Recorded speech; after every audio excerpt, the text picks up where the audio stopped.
Ever since my younger brother Ethan was brought back, I have gradually been pushed to the margins of the family. To make up for him, my father immediately gave him my position and entrusted him with the project I had poured my heart and soul into. When the project went wrong, my sister Freya gave false testimony, and the blame for his mess was placed squarely on my shoulders. Alone in this situation, my wife showed him an unexpected amount of care, insisting that as an older sister-in-law, she should act like a mother and take care of the brother I had neglected for so long. Furious and unwilling to let this go, I confronted him, but he punched me down the stairs, breaking my leg. Just when I thought my mother would speak some words of justice, she instead advised me not to be petty. Even my daughter thought it would be better if Ethan were a father. In my hospital bed, consumed by anger and frustration, I had an unexpected awakening. It turns out I was merely a villainous supporting character in an inspirational novel. All my struggles and efforts, all the sacrifices I made were for the male lead, Ethan, to reap the rewards. Realizing my fate, I handed my wife and daughter over to Ethan, voluntarily gave up my inheritance, and left the country. But when everyone thought I was a defeated man, abandoned by family and friends, I returned to the country with a bang and decisively took away Ethan's rewards. Chapter 1. When I awakened, my so-called family members were still blaming me. My parents, who had always been fond of me, now stood by my younger brother. My mother said, "Ethan didn't do it on purpose. Besides, you were too harsh when you argued with him. It's understandable that he panicked. Both of you are at fault, and you only had a small injury.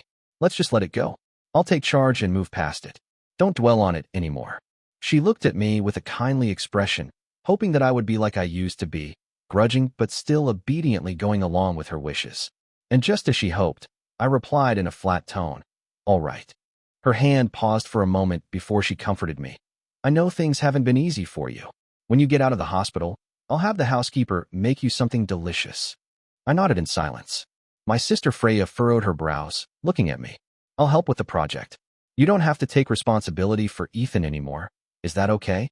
Don't blame me. Ethan is still new and can't handle that much pressure. Plus, there were mistakes in your handover too." I distinctly remembered that the documents I handed over to Ethan had everything meticulously detailed. What to check, which folder, which page. But Ethan, in his usual hasty way, only skimmed through things, leading to a crucial error in the decimal places of the data. Of course, I didn't argue with Freya anymore. I simply grunted in response and stayed silent. There was nothing to argue about. She knew the problem was Ethan's, but to cover for him and shield him from the consequences, she planned to throw the whole blame onto me. After my awakening, her so-called selfless elder sister persona became laughable to me. My cold responses seemed to make them uncomfortable. My father spoke up. "Rest well, and once you're out of the hospital, come back to the company and help Ethan. He's just joined, and he needs to make a name for himself. As his older brother, you should be more generous and lend him a hand. Once he's settled in the company, you can resume your position." I looked at my father curiously, wondering if he still remembered how proudly he used to claim that he treated all his children equally. When I joined the company, he insisted that I start from the ground up. I had no objections at the time and worked my way up from the grassroots for 8 years to get to where I was. But when Ethan mentioned joining the company, my father immediately gave him my position, letting him take over the project I was about to finish. I smiled at my father and said, "There's no need to resume my position. When I'm out of the hospital, I'll handle all the handover work." Father furrowed his brows and said, "George, what are you doing? Are you messing with us?" I shook my head and replied calmly, "No, I'm just tired. I plan to resign." At that moment, Ethan, who had been acting like a meek little chick, stood up and said, "Bro, I know my qualifications aren't enough for this position, and having you assist me is a waste of your talents. You don't need to resign. I should be the one to resign. As for what happened with you being pushed down the stairs, although it was accidental, it was still my fault. I've been feeling guilty about it. I came here today to apologize. I didn't expect it to make you even more upset. I'm sorry." He looked apologetic, but his eyes were full of calculation. Unfortunately, everyone except me saw only his expression. Father immediately reprimanded me. "I've taught you to have a broad heart since you were young. Is this how you treat your brother?" Mother shook her head sadly. "Ethan was kidnapped when he was born and has suffered outside for so many years. It's only natural that we focus more on him now that we finally found him. George, why do you have to turn against the family over something like this?" Freya looked at me coldly and said, "Dad, Mom, Don't waste your breath. George is acting like a spoiled young master, thinking everyone should revolve around him. You've been so patient, and does he even care? He's selfish. I barely managed to smile, inadvertently recalling how things used to be before Ethan came back, how warm my interactions with the family had been. But that warmth no longer stirred any emotions within me. It seemed this was a side effect of my awakening, no longer swayed by unnecessary emotions. I calmly replied to them, Yes, you're all right. But I'm tired now. Is that okay? Freya snorted and was about to speak, but my father interjected. All right, George needs rest. Let's head home for now. Once you're out of the hospital, we can talk properly as a family. Mother hesitated, then looked at me and said, I'll come see you again in a few days. Ethan turned to the woman beside him. In-law, please take good care of my brother and Lily. Remember to be obedient and not make your father angry, okay? Freya also said, Sister-in-law, sorry for the trouble. Hearing the voices of the two siblings, I looked up to see Freya patting Willow's arm, while Ethan crouched down and gently admonished Lily. Looking at the disdain and disapproval in their eyes as they glanced at me, I suddenly realized that in the midst of their silence, I had forgotten that my so-called wife and daughter were still in the room with me. Chapter 2. After my parents left, only Willow and Lily remained in the hospital room. Willow looked at me for a while and sighed. You used to be so mature and composed. How did you become so unreasonable? Ethan is your brother, and after suffering all those years, you should take better care of him. Why are you always at odds with him? I agreed, replying, You're right. As the older sister-in-law, I should take care of him. I'll leave him to you from now on. I'm tired and need to rest. She stamped her feet in anger and said, What kind of person are you? I've told you so many times. I take care of him because he's your brother. Can you clear your mind? I was truly exhausted, so I didn't bother reminding her that. In just 6 months, her address of my brother had already changed from your brother to simply calling him Ethan. At that moment, I heard a childish voice. Dad, it's so low of you to argue with your own brother. 7-year-old Lily pursed her lips, her eyes full of disdain and contempt. I used to find her precocity amusing, but since Ethan appeared, her maturity had turned into attacks against me. She thought I was too strict with her, didn't care about her, and always focused on work. While her uncle Ethan often brought her small gifts, she hated that I always gave her uncle trouble and thought it was terrible. She clearly took after her mother. I smiled bitterly and said, If it's so low, just bear with it. Soon enough, you'll be free of it. I closed my eyes and added, All right, I really need to rest now. Just before I closed my eyes completely, I saw a flash of surprise and unease in Lily's eyes. I heard Willow scolding her, saying, What are you saying to a child? I didn't open my eyes to look at her, but her voice too held a trace of anxiety. What were these two mother and daughter up to? I kept my eyes shut, and after a while, I heard Willow's voice again. You rest and calm down. I'll take Lily home. As soon as they left the room, I heard Lily's voice outside. Mom, if only Uncle Ethan had been found sooner, then it would have been him marrying you, and my dad would have been him. Willow's voice was calm as she responded, Don't talk nonsense. Then the mother and daughter gradually walked away. I listened to their conversation, but no longer felt the heart-wrenching pain I had before. Instead, I quickly drifted off to sleep. I dreamed of the past. I remembered when my parents, my sister, and I were united, and we were a happy family. The Wong family had once been on the brink of bankruptcy, and with the money we had, we could only afford to send one of us abroad for studies. My sister Freya insisted on letting me go no matter what. During those hardest times, my parents never complained, never reduced my living expenses, and never mentioned the family's financial struggles. They were always worried about whether I was eating and sleeping well. And I dreamed of Willow.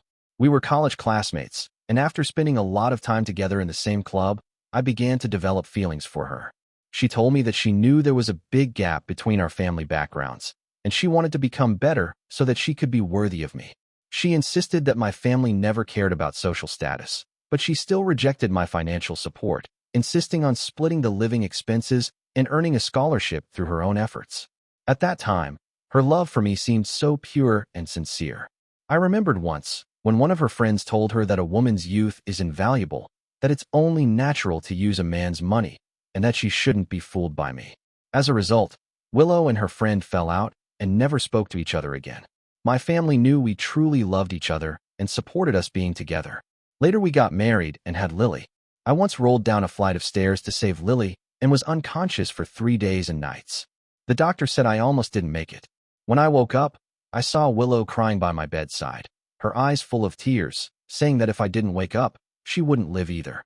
The scenes in my dream kept changing. Then I dreamed of Lily. When she was 3 years old and fell seriously ill, at that time, Willow was out of town and couldn't return.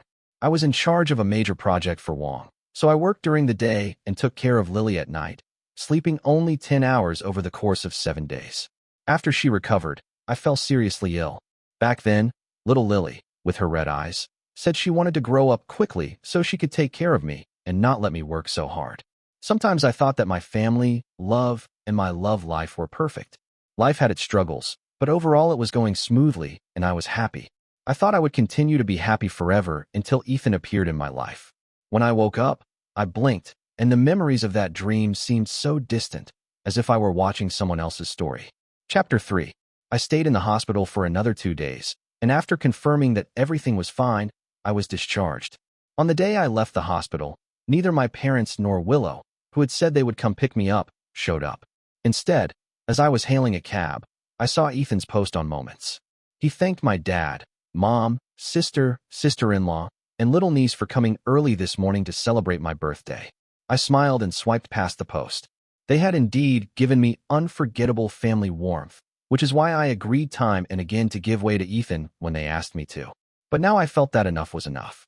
I still have a bright future ahead of me and can't keep drowning in this inescapable quagmire. When I got home, I began packing my things and suddenly felt a wave of frustration.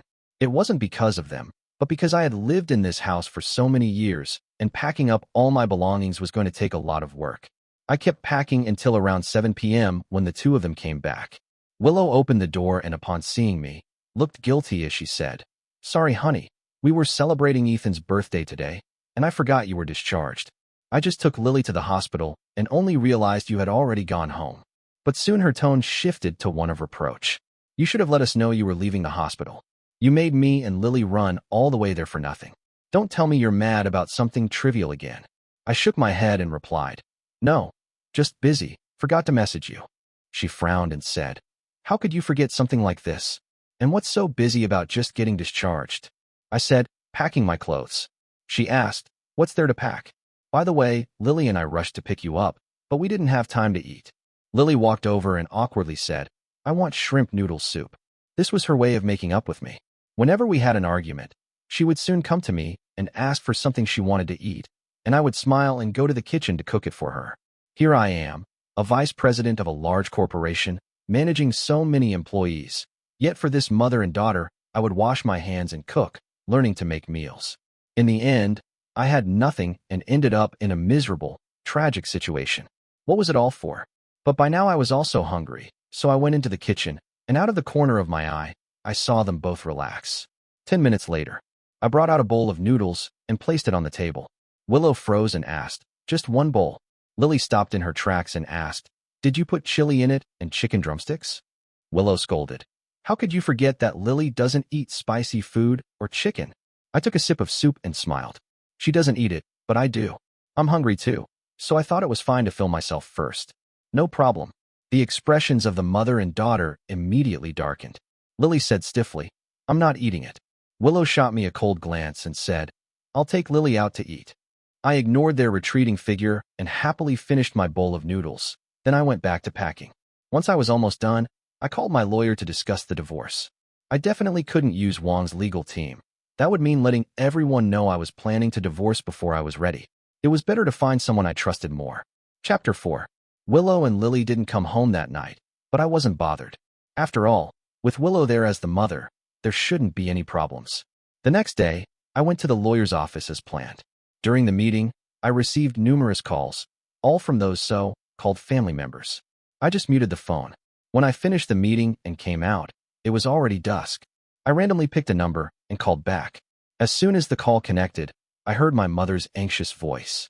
She said, "George, yesterday was Ethan's birthday, and we forgot to pick you up from the hospital. That's wrong, but you can't just ignore your wife and child like that. If it wasn't for them going to find Ethan, I wouldn't even know you're not taking care of them." I was speechless. He was off that day, and there was no one at home. What else could I do besides? And they aren't broke. They can go out to eat by themselves. She sighed. Listen to Mom. Don't stay mad at your daughter-in-law. Ethan feels guilty too, and you're making him uneasy. Your dad and sister don't want to see him upset. I replied, does that include you too? She said, George, don't say that. Both you and Ethan are my sons. To Mom, the palms and backs of my hands are both the same. I asked in a neutral tone. So what do you want me to do? She answered, just apologize first and make it up to them. Then explain to Ethan so he can feel better. What's the point of arguing over right and wrong in a family?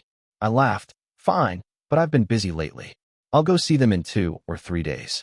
She said, you child. I didn't wait for her to finish and hung up the phone. I was thinking it's time to get the divorce over with. That would at least make things easier for them. When I got home, Willow and Lily were already there. When they saw me, their faces were as cold as ice. Willow was the first to speak up. I didn't come back last night with Lily, and you didn't even care. Are you out fooling around? I didn't want to explain that I wasn't out fooling around. I just said, well, you're the mother, right? I figured you'd take good care of her. Besides, you've said before that Lily thinks I'm too strict as a father and she's afraid when she sees me. You wanted me to give her some space, remember? Both mother and daughter froze. They must have remembered that time when they didn't come home late and Willow's calls went unanswered, almost making me call the police. Until I saw Ethan's post on Moments. I felt like a bucket of cold water had been dumped on me from head to toe. The two of them had spent the day at a newly opened amusement park with Ethan, and in the evening they had dinner together. Strangers thought they were a family of 3 and even offered to take a picture for them. Ethan's post had a photo of the 3 of them together with a caption saying, we were mistaken for a family of 3 LOL. He was using this to silence me, leaving me no excuse to confront him. After all, he had already said it was just for fun. After 10 p.m., I finally heard the sound of them opening the door. When I sharply questioned them, Willow replied disdainfully, Lily needs her personal space, so don't be so controlling. And you didn't need to be in such a hurry. I'm the mother. Of course, I'll take care of Lily. Lily didn't speak, but her expression mirrored her mother's, cold and impatient. I shook off my thoughts and smiled at them. I hope you had fun. I'll go wash up now. By the way, I've already eaten out. If you haven't, you can order takeout. The nanny won't be back until tomorrow. Lily suddenly spoke up nervously, saying, there's a movie coming out next month that's perfect for a family of 3 to watch. Next month, by mid-month, if all goes smoothly, Willow and I would have passed the cooling off period and gotten the divorce certificate. I smiled at Lily and said, I'm busy, but you can ask Uncle Ethan. He should be happy to take you. Lily stood there, a hurt expression flashing in her eyes. Her temper flared, and she said stiffly, you're right. I'll go with Uncle Ethan. Then, with that, she stormed off to her room and slammed the door. Both mother and daughter were fond of slamming doors. Witnessing this, Willow angrily said, George, have you had enough? Lily was trying to make amends, and you had to act all sarcastic. She's still a child. When did your heart become so small? Then her tone shifted and she looked exhausted, saying, George, I know you're mad at me. I can change. Lily will change too. Please don't act like this, okay? If she had said this any day before I went to the hospital, I would have told myself to let the past go. After all, they were my wife and child. I should trust them. But now it was too late. For the past 3 years, after every argument, I wanted to sit down and have a heart talk with her. I just wanted to talk to her, but every time, Willow would inexplicably shift the topic and accuse me of not admitting my faults. In the end, it would always turn into her criticizing me, and Lily would bluntly tell me she didn't want to listen. If I wanted her to get closer to me, I had to learn from her Uncle Ethan on how to interact with her instead of being so strict. Now I had changed, but they weren't happy with it. Chapter 5. On Monday, I sent my resignation letter to Freya's email and began writing handover documents. Within 5 minutes, Freya summoned me to her office with a cold tone. What are you trying to pull now? I replied, resigning. What else would it be? She let out a laugh as if she had heard a joke. She said, how old are you? Still trying to threaten people with resignation. Freya suddenly appeared somewhat helpless and said, George, I apologize for my sister's attitude before, but why can't you get along with Ethan? He's not even adopted. He's our biological brother. I had once hoped for that too, but Ethan didn't want it. From the first day he entered the house, I saw the jealousy and hostility in his eyes. Ethan was determined to take everything that mattered to me, and I was tired. I no longer wanted to fight him. Of course, Freya wouldn't believe it, so I said nothing and just looked at her. It seemed like she realized I was serious, and her expression grew increasingly grim. Finally, she coldly said, "If you want to resign, talk to Dad about it." I nodded. "I will, but you'll follow the process here too. Also, hurry up and find someone to take over my responsibilities. Whether it's Ethan or anyone else, in a month I'll be gone." Freya bit her lip and said, "Then leave." I turned to walk out, but when I reached the door, she called me back. "Are you resigning to save your relationship with Willow and Lily? If so, I can talk to them." I interrupted her. "I'm doing this for myself. I'll leave now." After work, I received a call from my father, inviting me to dinner at home on Saturday. He also mentioned that Willow and Lily would be there. After hanging up, I received a call from the lawyer saying the divorce agreement had been drafted and would be sent to my email for me to review. I felt a surge of energy and quickly went home to check my email. After reading through it carefully, I was very impressed with the lawyer's efficiency and professionalism. The door opened, and Willow and Lily had returned. They were an hour later than usual.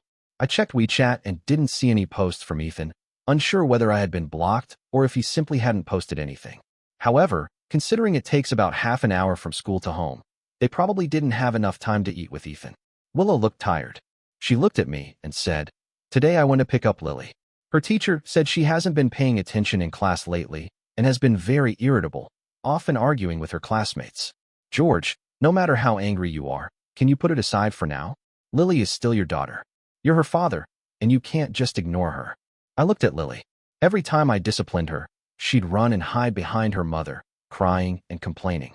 Willow would take the opportunity to scold me, saying my method was too harsh, that children need to be spoken to, not punished. I could discipline her, but did she really need it? I crouched down in front of her and asked, "Lily, is something bothering you? If you want to talk about it, I'm here. If it's within my power, I'll help you." Willow was right about one thing. Lily was my daughter, whether she was an adult or not. At least for now, I couldn't let a 7-year-old go down the wrong path. Lily pressed her lips together and said without hesitation, "I want my dad to always be my dad." I patted her head and promised, "As long as you recognize me, I'll always be your dad." I turned to look at Willow, who also had a cold expression. She said sharply, "Of course she'll recognize you. What are you even talking about?" This didn't match the plot. I knew, according to what I understood, during the family dinner on Saturday, I would explode with anger seeing the closeness between Willow, Lily, and Ethan.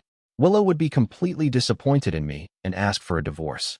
Lily would point at me, saying she didn't want such a cruel man as her father. I had no expectations of Willow, but I couldn't deny that Lily still tugged at my heart. So this was her last chance. Chapter 6. On Saturday, Willow, Lily, and I arrived at the old house on time. As soon as we opened the door, Ethan was the first to greet me.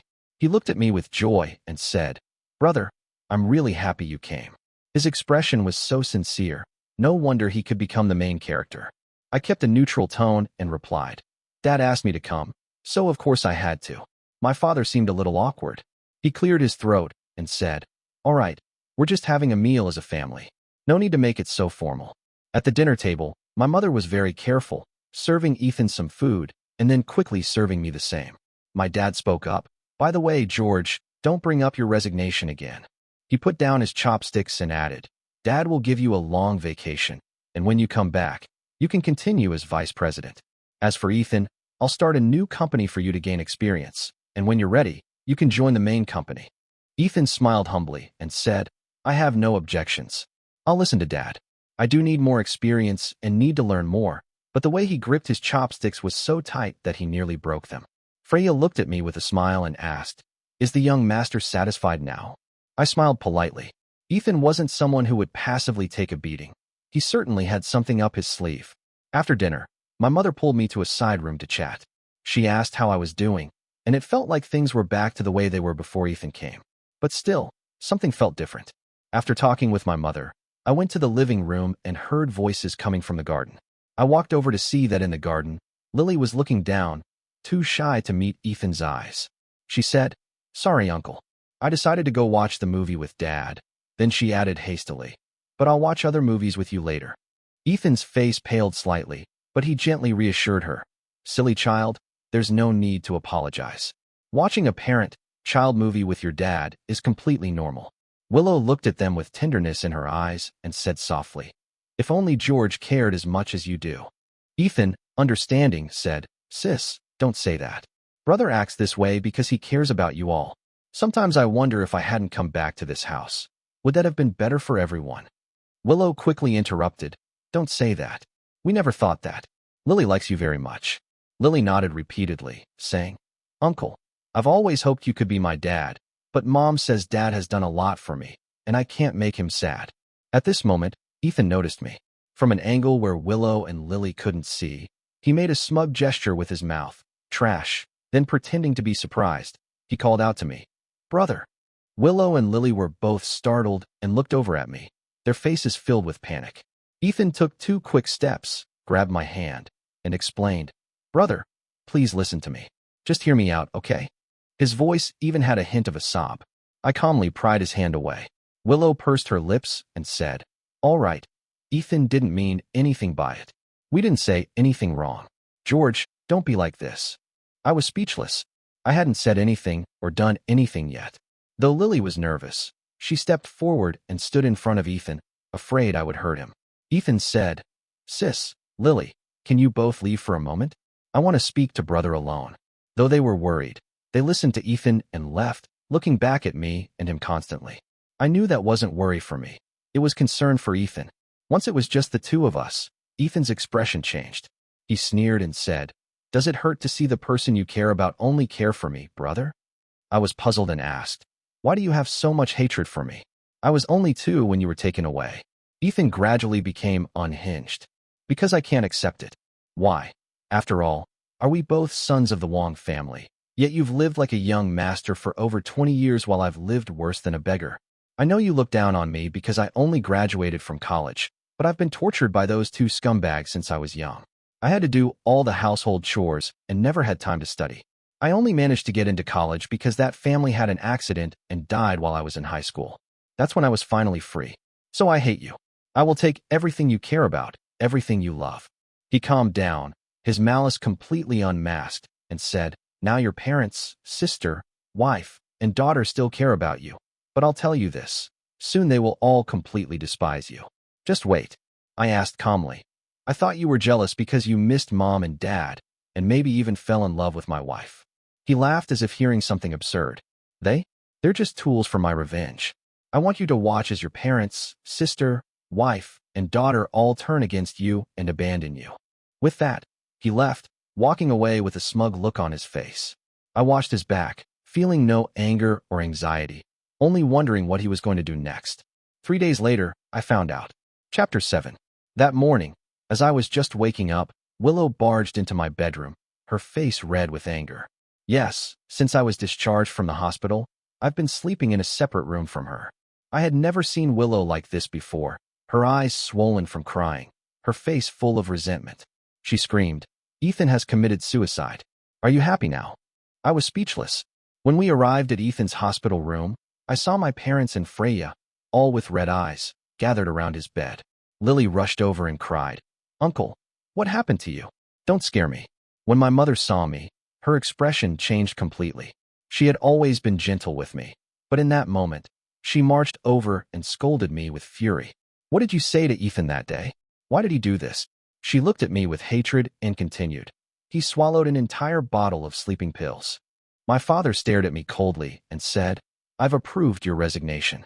From now on, you have nothing to do with the Wong family. I won't argue with you about the money you've spent over the years, but don't expect a single cent from me in the future.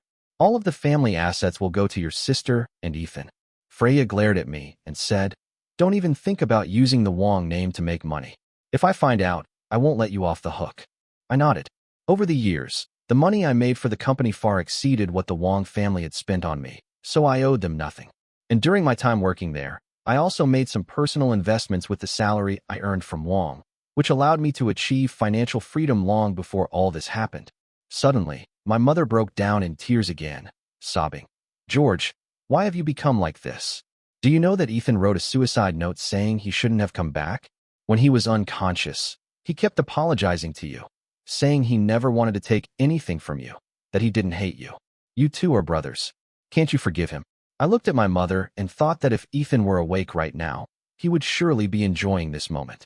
I rolled my eyes and turned to leave, but the next moment, Willow stopped me, her voice trembling as she said, Wait. I can't live with a man like you anymore. I'll contact a lawyer in the next few days to draft the divorce agreement. Lily, wiping her face, chimed in. Yes. A man like that doesn't deserve to be my dad. She shouted angrily. I don't want such a malicious person to be my father. Those words were the final blow. Then she threw herself onto Ethan's bed again. I was wrong. From now on, I'll only listen to you. I'll watch that movie with you. Just please wake up. I coldly replied to Willow. No need to wait for these 2 days. I already have the divorce agreement ready. If you have time, you can check it over. If everything is fine, just sign it. What did you say? Willow's face turned pale, and she looked at me in disbelief. You already have the divorce agreement? When did you prepare it? I smiled slightly and replied. 2 days after I was discharged from the hospital. Willow's chest heaved as she stammered. George, how dare you? Freya couldn't tolerate my indifference anymore and grabbed my left hand forcefully, saying, Go and apologize to Ethan. Don't stop until he wakes up, or I'll never acknowledge you as my brother again. I raised my right hand and shoved her away before she could say anything else. I frowned and said, Miss Wong, my left hand was severely injured. I hope you won't grab it so tightly. Freya froze, her expression changing instantly. My parents also looked shocked, their faces turning pale. I knew they remembered now. Years ago, when our family was attacked by enemies after the bankruptcy, it was my left hand that was shattered while protecting them. Since then, I couldn't lift heavy objects or move with agility. Freya's lips trembled, and she stepped back, her face as white as a ghost. I looked at them and said, If there's nothing else, I'll be leaving now. As I was about to exit the room, I thought I heard a George. The next day, Willow and I went to the Civil Affairs office to finalize the divorce. When she returned home with Lily the day before, she saw me waiting with the printed divorce agreement in hand. She had no way to avoid it, and because of her harsh words before, she could only grit her teeth and sign it. After leaving the Civil Affairs office, I immediately called a moving company to move my already packed belongings out of the house I had lived in for so many years. After the 1-month cooling-off period, we met again at the Civil Affairs office. I was the first to sign. Her hands trembled slightly. Suddenly, she threw the pen down in anger and yelled, George, you're so cruel. To prove you don't care, you're even willing to abandon your own daughter. At this, the staff at the Civil Affairs office gave me strange looks. It was laughable. She was trying to claim the moral high ground and throw dirt at me. During this entire month, we hadn't contacted each other at all. Meanwhile, Ethan had been sending messages every day, boasting about how Willow had been going to care for him and how Lily visited him often. To prevent Willow from focusing too much on taking care of Ethan and forgetting about the divorce, I made sure to remind her before the cooling-off period ended. It was much later when I received her angry voice message reply. She said, Don't worry, I'll be there. Bringing myself back to the moment, I frowned and replied, Aren't you happy that you can finally be with my brother? Her face turned deathly pale, the energy drained from her, and she quickly signed the papers. We left the Civil Affairs office, and with a smile on my face, I said goodbye to Willow, never to see her again. Chapter 8. 5 years later, Anna, our son, and I returned to the country. David, riding on my back, said, Dad, are you tired? I can walk by myself. Anna smiled. Your son's worried about you. Let me carry him for a bit. David wasn't heavy, so carrying him wasn't a problem, but I decided to give in and handed him over to Anna. However, just as I did, a voice trembling with confusion called out, Dad. I turned around to see Willow and Lily standing there, staring at me. It had been years since we last saw each other. Lily had grown taller, while Willow looked much more worn out. Willow's voice trembled as she said, George, you're back. She stepped forward to grab my hand, but I quickly took a step back, avoiding her touch. That's when she noticed Anna beside me. She asked, Who is she? Willow's eyes flashed with anger. I replied politely, This is my wife, and this is my son. Her eyes widened in disbelief. You're married and you have a child? David tilted his head in confusion and asked, Dad, who are they? Lily retorted, He's my dad, not your dad. Like an angry little lion, she rushed toward me, but I quickly stepped in front of David and pushed her back. She froze, tears welling up in her eyes, and said, Dad, don't you want me anymore? She cried and sobbed. I was wrong, Dad. I shouldn't have believed that bad person. Please come back. I only want you as my dad. I won't trust anyone else again. Willow's eyes were red as she said, Why didn't you give us the recording earlier? If I had seen it sooner, I wouldn't have married that bastard Ethan. At that moment, A Cullinan stopped by the roadside, and the driver quickly got out and walked toward us. The driver said, "Madam, I'm sorry I'm late." I gestured for Anna to take David and get in the car first. She gave me a glance and whispered in my ear, "Come back soon, or I'll get jealous." I shot her a look and replied, "My taste isn't bad enough to go back to someone like her." Once they got in the car, I turned to Willow and said with a smile, "I deliberately made sure you ended up with Ethan. How else could I justify the pain I went through all those years?" Willow's face went pale. "I'm sorry, George. I knew you wouldn't forgive me and Lily, but I still held on to a glimmer of hope." Lily was crying uncontrollably. She shouted, "Dad, I really know I was wrong. Give me one more chance, just one last chance." I bent down, sighed, and said, "You used up that last chance 5 years ago. Let's just say our father-daughter bond was shallow. Lily, the only advice I have for you is to look forward, not back at things that can never be undone." She wanted to say more, but I didn't give her the chance. I turned and got into the car. A month after I left, Willow married Ethan, and my father officially appointed Ethan as vice president of Wong. I kept an eye on them. And after Ethan had secured his position and Willow got pregnant, I sent a recording to the Wong family and Willow's phone.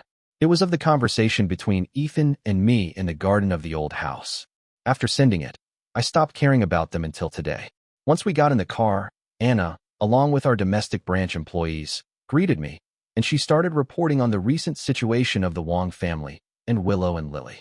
In short, things hadn't gone well for them. After Willow learned the truth, she broke down. No matter how much Ethan begged her, she insisted on divorce, forcing him even though she was pregnant and had to terminate the pregnancy. During an argument, Ethan missed a step and fell down the stairs, breaking his leg. Willow held a grudge against him for his actions and refused to call for help. By the time they got him to the hospital, his leg was beyond saving, and he would walk with a limp for the rest of his life. Ethan tried to get the Wong family to intervene, but they saw him as a foe. After receiving the recording, his mother avoided him. His father cruelly mocked him, saying that a disabled man didn't deserve to inherit the Wong family business, and Freya even kicked him out of the house.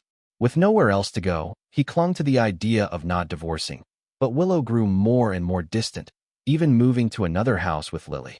Ethan, filled with resentment, secretly sold the confidential information he had collected about Wong and Liu companies to rival firms.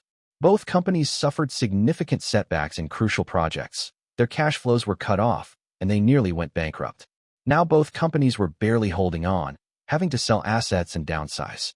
Ethan, on the other hand, was sent to a care facility by the angry families of both companies. Freya spared him from the asylum, but the facility he was sent to was a beautiful, peaceful place. Though he would never leave, he would likely remain there for years, and eventually, he might even end up in the asylum after all. When I heard this, I chuckled and said, "Well, I should thank Ethan. Without him, we wouldn't have gotten this advantage." Anna smiled, wrapping herself around me, and said, "So it's all thanks to you, right? Didn't you sell their company secrets?" She then remembered something and looked worried. "I saw your daughter crying and begging today. You didn't soften, did you? You can't be soft-hearted." I rubbed my forehead, exasperated. "Are you done yet?" Glancing at our son, who had already fallen asleep, I softened and said, "David's my only child." She snorted. "Well, that's better," I said. "Wife, if you're so worried, why don't we have more kids? Let's have a few more." "Oh wait, I'm sorry, wife." Before I could finish, Anna angrily pinched my arm. Chapter 9. During my time back in the country, my father, mother, and Freya all came to see me. But each time, I avoided them. Eventually, I couldn't avoid them anymore and had to face them. Years had passed, and my parents had aged significantly.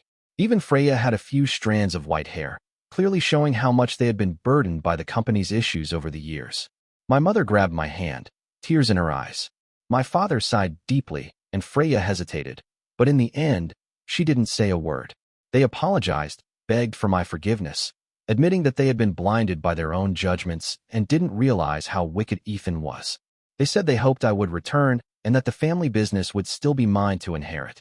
I politely declined, saying, "I'm here today to tell you that my connection with you ended 5 years ago. I hope you won't come looking for me anymore. If you do, I can't guarantee how much Wong's assets will sell for." Without waiting for their reaction, I stood up and left. Behind me, I could hear their regretful sighs. It felt like a lifetime ago. After that, they never came to find me again. As for Lily, I don't know what Willow told her, but they never appeared in front of me again. However, on the day Anna, David, and I were leaving for country name, after handling the acquisition, our bodyguard informed us that 5 people, 4 adults and 1 child, had been secretly watching us at the airport. The bodyguard was hired for this purpose.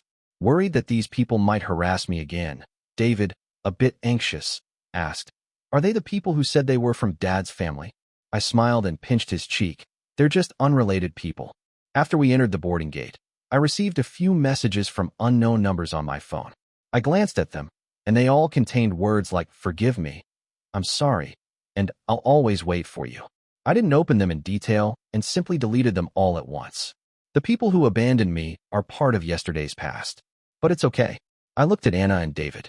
At least, fate allowed me to find the one who truly loves me.